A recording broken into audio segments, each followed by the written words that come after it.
Welcome back to the channel. If you're new, my name is James Salvatore, and today I have something you've all been requesting now for a few weeks. So here it is, the 2020 Mercedes AMG GLC 43.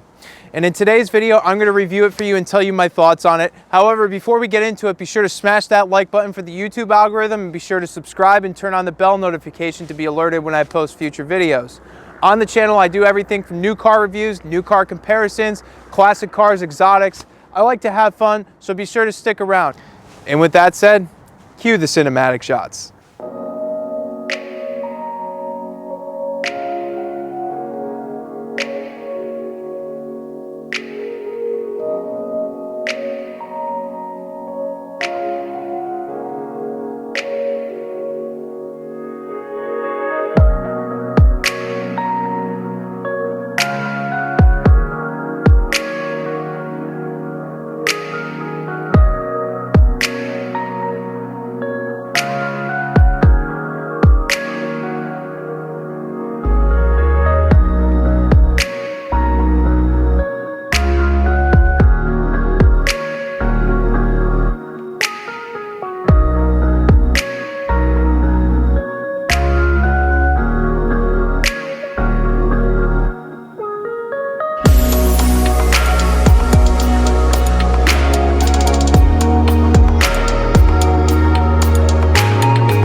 For the 2020 model year, Mercedes has given the same facelift treatment that it did to the C-Class last year, finally to the GLC, and it was much needed.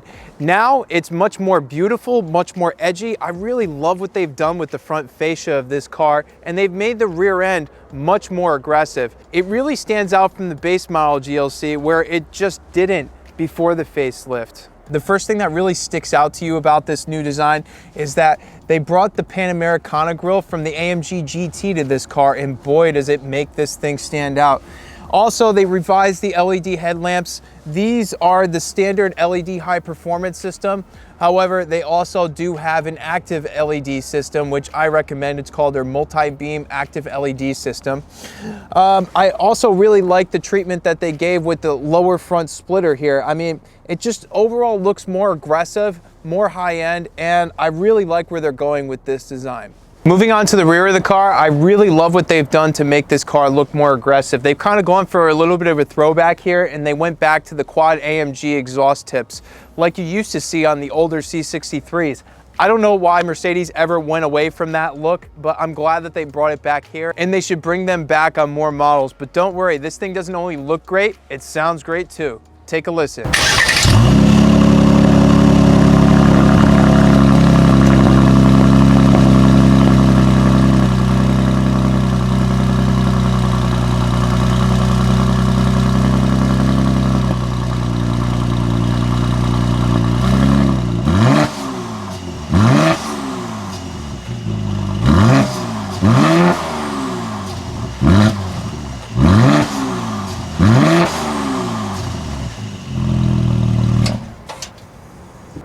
When it comes to performance, Mercedes didn't really change too much with this facelift. The numbers have gone up slightly.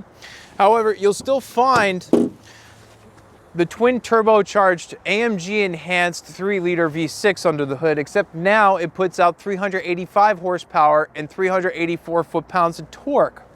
Now this has still made it to the TCT 9-speed transmission, which for those of you that don't know, it is actually different from the 9-speed you'll find in the base GLC 300. It just allows for more snappier shifts and the ability to skip gears. So say if you're in 5th gear and you want to go down to 3rd gear, it'll just skip that and go right to 3rd gear instead of going 4th and then 3rd, which just makes for a more enjoyable direct driving experience. Now this car is good for 0 to 60 in 4.7 seconds and gets about 17 miles per gallon city and 24 on the highway. And for those of you that live in winter conditions, this is a great option because you have AMG tuned 4MATIC all-wheel drive. And this is a little bit different than the all-wheel drive system you'll find in the base GLC 300 because unlike the base car, the torque split favors the rear end instead of the front end. So it makes for just, more fun driving dynamics. What really impressed me about this car is the suspension and braking. And I say that because, you know, it really ties together this whole crossover to make it feel more like a sports car. The air suspension self-levels itself in the corner and offers different stiffness levels, and the braking power in this car is really, really good. Now I'd like to give you an idea how practical the GLC is just in general.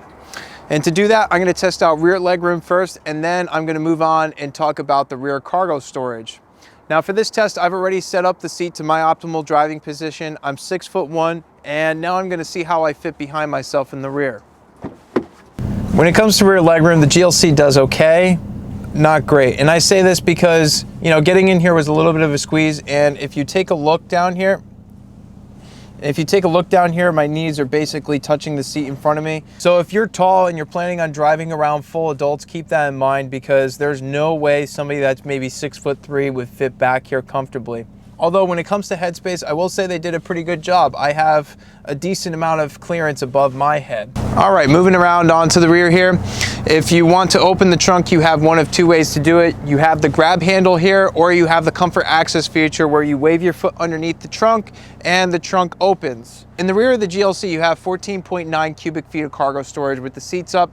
But if that's not enough for you, when you put down the rear seats, you get 49.9 cubic feet of cargo storage, which is really good for an SUV or a crossover of this size. You also have a few cool party tricks back here.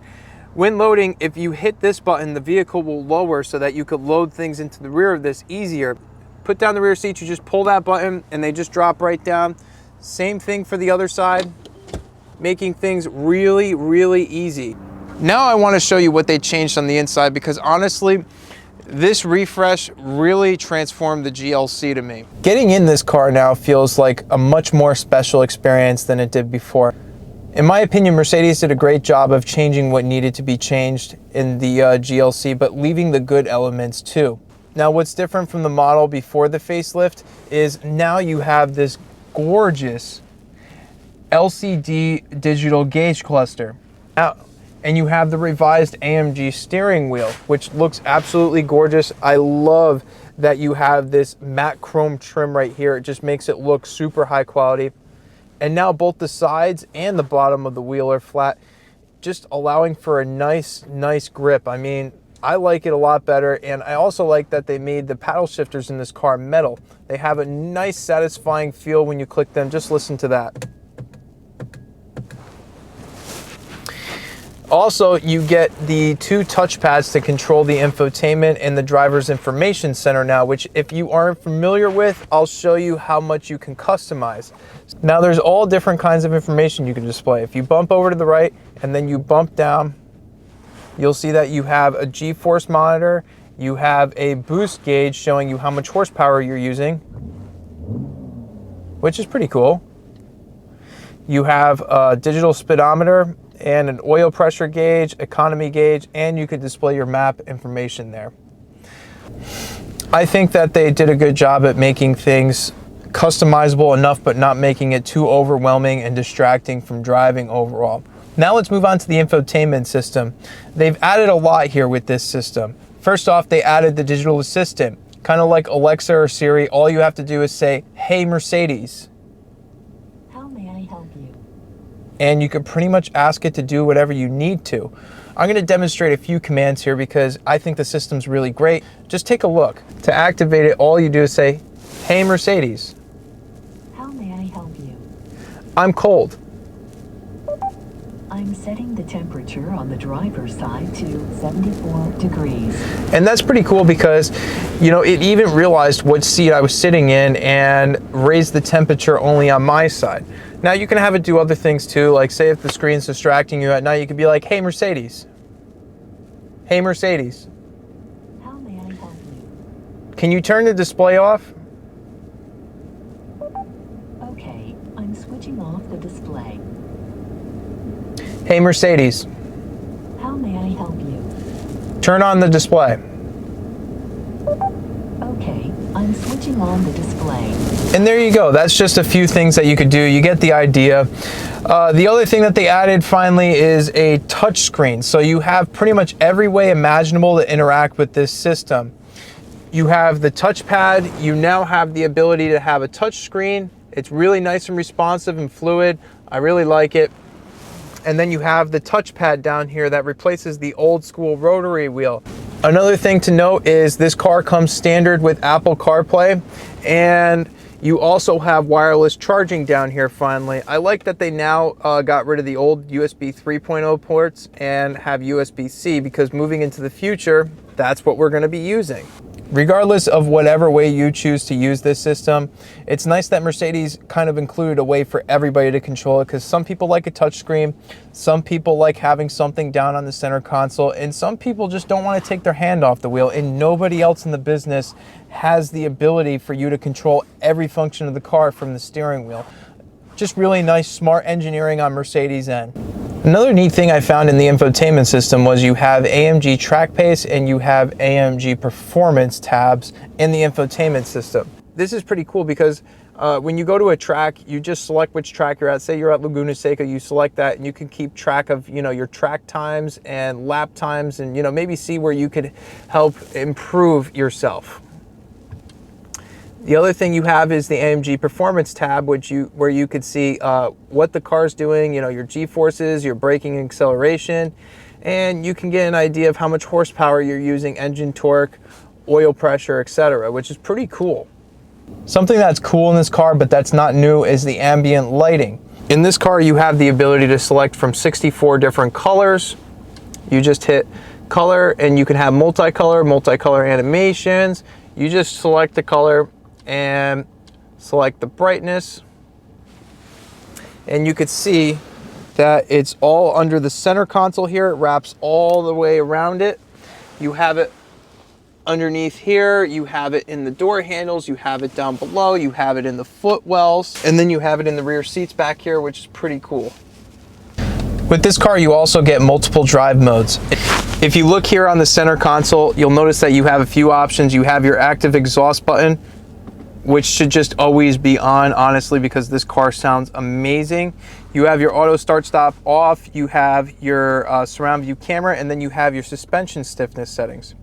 And then you have the driver select. If you use the dynamic selector, you could see that there's a few different settings. You have slippery for when you have snowy conditions. You have individual, where you could customize your own driving mode.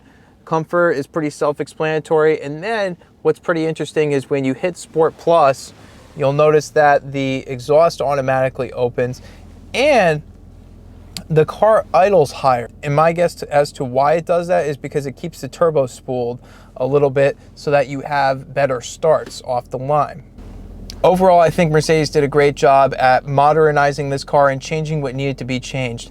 Having the revised front fascia and rear was definitely an awesome change, made the car look much more aggressive. And then on the inside, they've made everything just feel a little bit more sleek, a little bit more modern. The cabin was always nice, it always felt high quality, but the screens, the center screen from the last generation just looked like a first gen iPad, and the gauge cluster was looking a little bit tired. But now with this digital dash and MBUX, this car really feels like it won't feel outdated in another 3-4 years. I feel like this technology is going to feel nice and fresh for the next few years to come.